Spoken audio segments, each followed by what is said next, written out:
नमस्कार साथियों। आज बात करेंगे जो स्पेशल एजुकेशन के अंदर जो एग्ज़ाम होने वाले हैं या स्पेशल एजुकेशन रिलेटेड जो शॉर्ट क्वेश्चन आते हैं वो किस प्रकार से पूछे जाते हैं, तो उन्हीं के बारे में बात करेंगे। ये है अपनी सीरीज़ नंबर 2। पहली सीरीज़ जो पहले अपलोड हो चुकी है उसको जाकर आप यूट्यूब चैनल पर देख सकते हैं, उससे भी आपको काफ़ी हेल्प मिलेगी।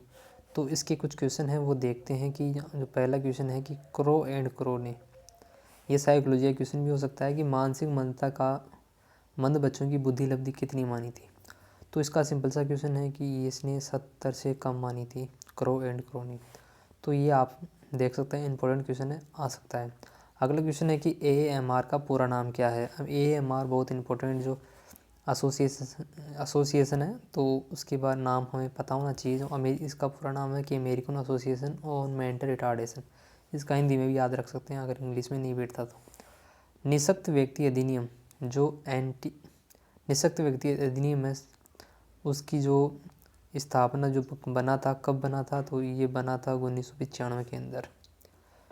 अगला क्वेश्चन है कि जो राष्ट्रीय न्यास अधिनियम है, जो एंटी एक्ट है, नेशनल ट्रस्ट एक्ट, वो कब बना था, तो वो बना था 1999 के अंदर बना था। और अगला क्वेश्चन है कि निःशक्त व्यक्ति जो अधिनियम है उसमें विकलांगता कितने प्रकार में श्रेणी में विभाजित किया गया। तो जो निःशक्त व्यक्ति अधिनियम है उसके अंतर्गत विकलांग व्यक्तियों की 7 श्रेणियों के अंदर विभाजित किया गया है, जबकि जो RPWD एक्ट है उसके अंदर वर्तमान समय में 21 डिसेबिलिटी में विभाजित किया गया है 2016 के अनुसार। जबकि ये 1995 के अंदर बना था निःशक्त व्यक्ति अधिनियम, उसके अंतर्गत 7 डिसेबिलिटी को इसने अपने जो क्राइटेरिया उसमें रखा था। जो 7 कौन कौन सी उसके बारे में बात कर लेते हैं। 7 जो डिसेबिलिटियाँ हैं उसके बारे में देखते हैं कि कौन कौन सी डिसेबिलिटियाँ 7। तो सबसे पहली जो आती है वो दृष्टिहीन या अंधता, जो बिल्कुल दिखाई नहीं देता, इस प्रकार के बच्चे पहली में आते हैं। दूसरी आती है कम दृष्टि, कम देखने वाले बच्चे, तो 2 तो ये हो गए देखने संबंधित। और दूसरा आ जाता है मानसिक मंदता और मानसिक बीमारी, 2 ये याद कर सकते हैं एक साथ। 2 2 4 कंप्लीट हो चुके हैं। और फिर जो कुष्ठ रोग हो गया, कुष्ठ रोग से संबंधित। और फिर चलने से संबंधित जो लोकोमोटर डिसेबिलिटी है, श्रवण अक्षमता, हियरिंग इम्पेयरमेंट, जो बच्चे हैं वो अक्षम बच्चे। तो इस प्रकार से 7 है। इनको याद करने का सबसे सिंपल फंडा है कि दृष्टिहीन हो गया जिसको बिल्कुल दिखाई नहीं देता, कम दृष्टि वाला है, जो आंखें कंप्लीट हो चुकी है और कान से देख सकते हैं, श्रवण अक्षम बच्चा आ गया। और फिर मानसिक से 2 आते हैं, मानसिक मंद बच्चा और मानसिक बीमारी। फिर हमारे जो शरीर आ जाता है तो उसमें कुष्ठ रोग हो गया। और फिर नीचे पैरों से यानी चलने से संबंधित गामा अक्षमता। तो ये 7 प्रकार से हम डिसेबिलिटी को याद कर सकते हैं इस क्रम से। जो आगे बात करते हैं, जो राष्ट्रीय न्यास अधिनियम है उसके अंतर्गत कितनी श्रेणी में विभाजित किया गया। तो जो इसका सिंपल सा आंसर है कि इसको 7 श्रेणियों के अंदर विभाजित किया गया। 4 श्रेणियों के अंदर इसको विभाजित किया गया। तो 4 श्रेणियाँ कौन कौन सी है। पहली है स्वलीनता, ऑटिज्म। दूसरी पर मस्तिष्क से पक्षाघात और बहुविकलांगता, जो मल्टीपल डिसेबिलिटी। और मानसिक मंदता यानी इंटेलेक्चुअल डिसेबिलिटी। ये 4 प्रकार से इसको विभाजित किया गया। जो इसके शॉर्ट क्वेश्चन है ये आपके वाइवा जो होगा उसमें भी पूछे जाएंगे, तो इनको काफ़ी हेल्प मिलेगी आपको वहाँ। और एग्ज़ाम में शॉर्ट क्वेश्चन आएंगे आपके बाद ऑब्जेक्टिव टाइप के, उनमें भी काफ़ी हेल्प मिलेगी। आगे बात करते हैं, जो कॉलेज डिग्री लेने वाली विश्व की पहली जो वधिरांध महिला थी वो कौन थी। तो पहली वधिरांध महिला थी हेलन केलर। 1904 के अंदर इसने कॉलेज डिग्री ली थी। और ये क्वेश्चन 2018 जो एग्ज़ाम होता DSSP का उसमें भी आया था।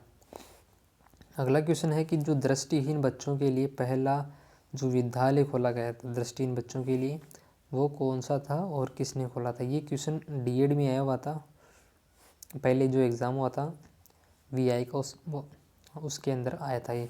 तो 1887 में मिस एने सॉर्प ने अमृतसर में ये पहला विद्यालय खोला था। पर ये क्या थे, भारतीय नहीं थे। भारतीय जो एक विद्वान थे उन्होंने भी स्कूल का संचालन किया था, वो क्वेश्चन हम आगे लेंगे। तो ये पहला जो विद्यालय खोला गया था, पहला विद्यालय अमृतसर के अंदर खोला गया था मिस एने शार्प के द्वारा 1887 में। ये भी याद रखने वाली बात है। अगला क्वेश्चन है कि 1942 के अंदर भारत सरकार ने किसे दृष्टिहीनों का सर्वे करने का आमंत्रित किया था।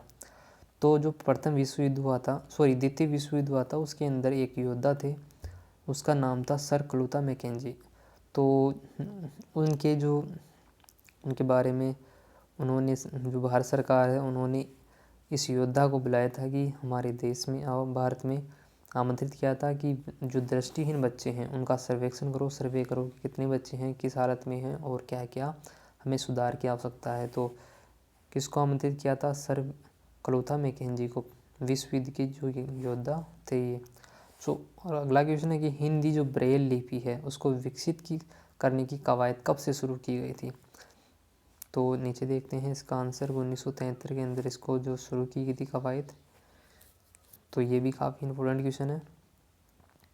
निःशक्त बच्चों के लिए समेकित शिक्षा योजना की शुरुआत कब की और किसके द्वारा की गई थी? तो निःशक्त बच्चों की जो समेकित शिक्षा योजना है उसकी शुरुआत केंद्र सरकार के द्वारा की गई थी और 1974 के अंदर की गई थी।